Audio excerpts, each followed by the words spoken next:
Now question answer. Question number 4 to 1. Jayant Kumar Roy. Not present, sir. Next. Not present. Shri Bhola Singh ji. Question number 4 to 1 सभापति महोदय। Answer please. Minister. Sir पे रखा हुआ।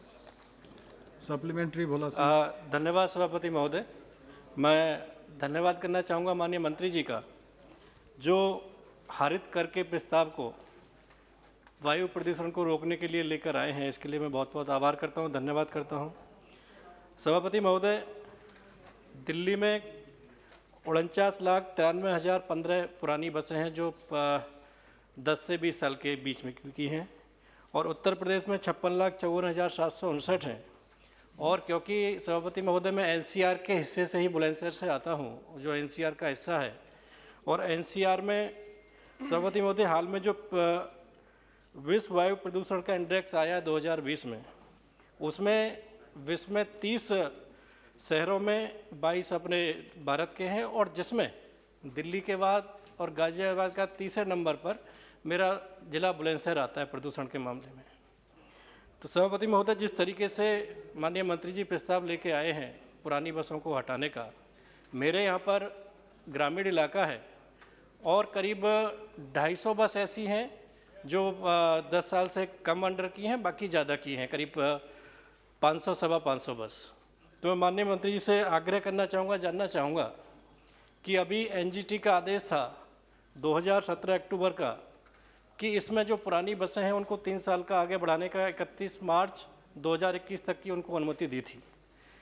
अगर ये सारी बसें हट जाती हैं तो जो वहाँ के नागरिकों को असुविधा होगी 31 तारीख के बाद, तो उसके लिए माननीय मंत्री जी क्या विचार करेंगे, जो असुविधा भी ना हो, ठीक है, और वायु प्रदूषण पर कंट्रोल किया जाए, इसके लिए क्या व्यवस्था योजना बनाने के लिए माननीय मंत्री जी सोच रहे हैं?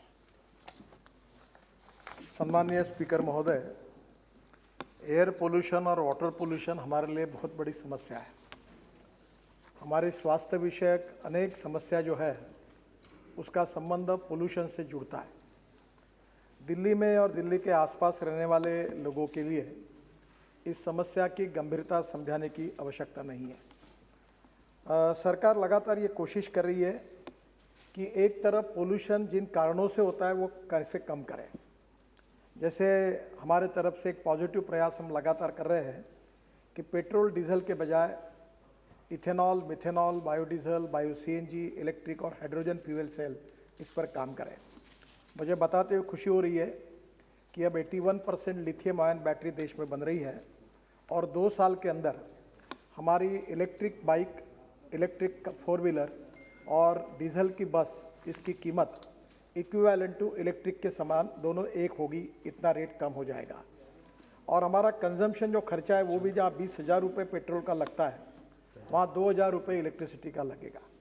उसके साथ साथ माननीय स्पीकर महोदय, हमने अभी लिथियम आयन के साथ हमारे देश में प्रधानमंत्री जी के साइंटिफिक एडवाइज़र, हमारे इसरो, DRDO और सभी इंस्टीट्यूशन को बुलाकर मैंने एक बड़ी मीटिंग ली थी, और उसमें लिथियम आयन के साथ जो मेटल आयन है, aluminium ion, zinc ion, sodium ion, steel ion, इस पर भी काम किया जा रहा है। और मुझे लगता है कि जल्दी इसमें ब्रेक थ्रू मिल जाएगा और इसमें हमें कोई समस्या नहीं आएगी। इसके साथ साथ हाइड्रोजन फ्यूल सेल पर भी चेन्नई IIT ने काफ़ी अच्छा काम किया है। उन्होंने समुद्र के पानी से हाइड्रोजन निकालने के बारे में सक्सेसफुली प्रयोग किया है, और उसके साथ साथ सोलर एनर्जी से भी वो हाइड्रोजन, ग्रीन हाइड्रोजन तैयार करने की प्रक्रिया उन्होंने संशोधन किया है। मिनिस्ट्री उनको भी सहयोग कर रही है और उनसे भी बातचीत कर रही है, MOU कर रही है, ताकि देश में जल्दी अल्टरनेटिव फ्यूल आए। जो ग्रीन टैक्स के बारे में बताया गया, ये कॉन्स्टिट्यूशन के हिसाब से ये अधिकार भारत सरकार का है, केवल प्रिंसिपली टैक्स तय करने का है, और हम वो टैक्स तय करके राज्य सरकार को देते हैं, जिसमें हमारी जो प्राइवेट व्हीकल है 15 साल के बाद अगर वो हम लोग उसमें काफ़ी पोल्यूशन करते हैं तो उसके ऊपर ये टैक्स 10 से 25% बढ़ाने का अधिकार हमने राज्य सरकार को देने के बारे में अभी एडवाइजरी इशू की है। इसके साथ साथ विशेष रूप से जो कमर्शियल व्हीकल्स हैं उसमें 8 साल के बाद ये टैक्स हम लगा सकते हैं। राज्य सरकार को अधिकार है कितना लगाना है, पर जो बात अभी सम्मान्य सदस्य ने की थी उसमें एक सोल्यूशन है कि जो डीजल की बसेस है पुरानी, क्योंकि वहाँ परिस्थितियाँ बहुत ख़राब है, स्टेट ट्रांसपोर्ट कर्जे के बोझे में पड़ा और गरीब लोगों की बहुत अड़चन होगी, और इसलिए निश्चित रूप से उनके बारे में सहानुभूति से सोचना होगा। एक तरफ पोल्यूशन के बारे में स्ट्रिक्ट नियमों का पालन भी करना होगा और दूसरी ओर गरीब आदमी की समस्याओं को भी संवेदनशीलता के साथ देखना होगा। तो निश्चित रूप से मैं उनको सुझाव दूंगा कि उसमें डीजल की बसेस अगर वो सीएनजी पर कन्वर्ट करते हैं तो निश्चित रूप से पोल्यूशन काफ़ी कम हो सकता है। उसके बारे में सरकार सहानुभूति से सोचेगी और वो बस फिर कुछ दिन तक चल सकेगी। दूसरी इम्पॉर्टेंट बात अध्यक्ष महाराज ये है कि हमारे पंजाब, हरियाणा और उत्तर प्रदेश और दिल्ली को लगकर ये जो भाग है, इसमें वो राइस स्ट्रॉ निकलता है जिसको पॉपुलरली परली कहा जाता है। अब सक्सेसफुली ये भी प्रयोग हुआ है जो पूरे देश में जहाँ राइस बंद होता है वहाँ हो सकता है कि 5 टन ऑफ परली, 5 ton of 5 ton of rice straw is giving 1 ton of bio CNG। और मैंने अपने खुद के मतदार क्षेत्र में नागपुर में अभी 450 ऐसी पुरानी बसेस CNG पर कन्वर्ट करने का निर्णय किया। 100 बसेस कन्वर्ट हो गई, जिससे इकोनॉमिक्स भी बदल गया। एक ट्रैक्टर भी अभी इस प्रकार का लॉन्च किया है जो बायो CNG पर है। तो मुझे लगता है कि सम्मानीय सदस्य इस दिशा में भी कोशिश करें। इसके अलावा और एक इम्पॉर्टेंट चीज़ है कि ये दिल्ली के आजू बाजू में जो पोल्यूशन हो रहा है, इसके लिए हमारी मिनिस्ट्री की ओर से करीब 60,000 करोड़ रुपए खर्चा करके रोड बन रहे हैं। द्वारका एक्सप्रेस हाईवे 10,000 करोड़ का है, ईस्टर्ली वेस्टर्ली बाईपास करीब 20-22 हज़ार करोड़ के हुए हैं। इसके साथ साथ काफ़ी रोड है और जिसके कारण आने वाले 2-3 साल के अंदर भी दिल्ली मेरठ पूरा हो जाएगा।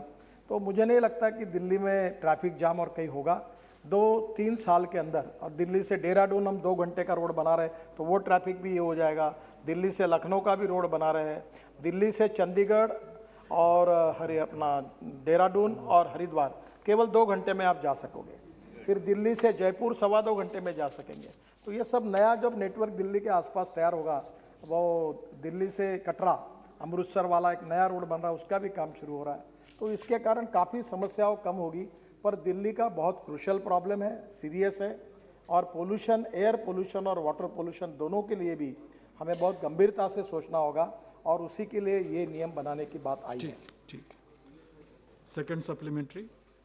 धन्यवाद सभापति महोदय। मैं माननीय मंत्री जी का आभार और धन्यवाद करना चाहूँगा कि जिन्होंने एक पोल्यूशन की समस्या को कंट्रोल करने के साथ साथ नागरिकों की समस्या के समाधान भी इसमें निकाला है। और जो बात हाईवे की और ईस्टर्न वेस्टर्न पेरिफेरल की है, तो मैं भी NCR में हूँ, मतलब NCR के पूरे लोगों को इसका लाभ मिला। वास्तव में एक ऐतिहासिक और सराहनीय कार्य माननीय मंत्री जी के नेतृत्व में हुआ है। मैं बार बार पूरे क्षेत्र की तरफ से धन्यवाद देना चाहता हूँ। एक जानकारी और लेना चाहूँगा कि जो टैक्स का कलेक्शन, ग्रीन टैक्स का कलेक्शन जिस क्षेत्र से होगा, जैसे NCR का क्षेत्र है, यहाँ से होगा, बुलंदशहर का बुलंदशहर से होगा, तो क्या माननीय मंत्री जी आगे उस क्षेत्र के पॉल्यूशन को कंट्रोल करने के लिए उस टैक्स का उसी क्षेत्र में बसों के माध्यम से या और अन्य किसी उसके माध्यम से उसको उसमें लगाने की योजना है क्या? माननीय स्पीकर महोदय, कॉन्स्टिट्यूशन हमें केवल प्रिंसिपली ये टैक्स लगाने का अधिकार देती है और हम फिर राज्य सरकार को 10 से 25% ये टैक्स कलेक्ट करने के बारे में अधिकार देते हैं। ये 10% लेना या 12% लेना या 15% लेना, ये उनका अधिकार है। और ये पैसा लेने के बाद निश्चित रूप से वो वहाँ की प्रदूषण की समस्या को सुलझाने के लिए कुछ बजट बढ़ाकर काम करें, ये अपेक्षा है। और स्वाभाविक रूप से इसका दूसरा उद्देश्य ये है कि लोग जो पोल्यूशन करने वाले व्हीकल है उससे थोड़ा सा उसको तुरंत बदल भी दें। मैंने पिछले बार सदन में बताया था कि मैं जब स्टूडेंट था तो मैंने स्कूटर खरीदी की थी, तो मैं 24 किलोमीटर प्रति लीटर वाली स्कूटर मैंने खरीदी की थी और मैंने बोला कि बहुत अच्छी इफिशिएंसी है, और अभी 85 किलोमीटर हो गया। तो हमें ये नई नई टेक्नोलॉजी के साथ जाने में, electric, ethanol, methanol, biodiesel, bio CNG, hydrogen fuel cell, इसमें आर्थिक बचत भी है। तो ये पुरानी गाड़ी हुई धुआं छोड़ के और इतना एवरेज कम देती है, मेंटेनेंस कॉस्ट लगती है, तो ये कंज्यूमर के भी हित में है। और इसलिए ये धीरे धीरे लोग इस प्रकार के व्हीकल्स को निकाल दें और उसका स्क्रैपिंग करें, और स्क्रैपिंग करने के बाद 5% उसको नए व्हीकल पर कंसेशन मिलेगा, ये भी हमने किया है। काफ़ी कुछ कंसेशंस दिए हैं। तो धीरे धीरे देश में जो डीजल के कारण, पुराने व्हीकल के कारण जो पोल्यूशन हो रहा था, उसके कम करने के लिए निर्णय किया है। अल्टीमेटली ये पैसा राज्य सरकार का है, कहाँ खर्चा करना कहाँ नहीं करना उनका अधिकार है। हमने केवल 10 से 25% तक ये टैक्स ले सकते हैं। कौन से व्हीकल पर ले सकते हैं, तो 15 साल के जो व्हीकल है, जो हमारे प्राइवेट व्हीकल है, और 8 साल के ऊपर जो कमर्शियल है, उसके ऊपर उनका ये अधिकार उनको दिया गया है।